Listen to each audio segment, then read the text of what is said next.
ట్యాంక్లో క్లోరినేషన్ చేయడం వల్ల కూడా కంటామినేషన్ వాటర్, తర్వాత పైప్ లైన్లు మెయింటెనెన్స్ లేకపోవడం వల్ల అవుతుంది.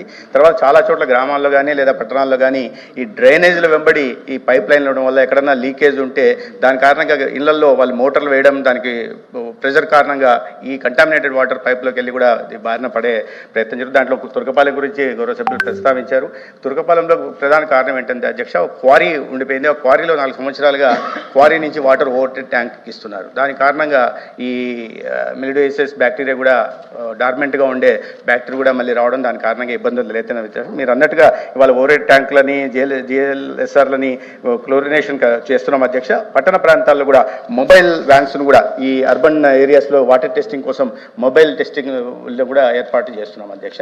మెయింటెనెన్స్ విషయంలో తీసుకోవాల్సిన జాగ్రత్తలు ఖచ్చితంగా తీసుకున్నాం. ధన్యవాదాలు. కాకుండా మున్సిపాలిటీ, పంచాయతీరాజ్ కూడా దాని మీద దృష్టి పెట్టాలి నిరంతరం.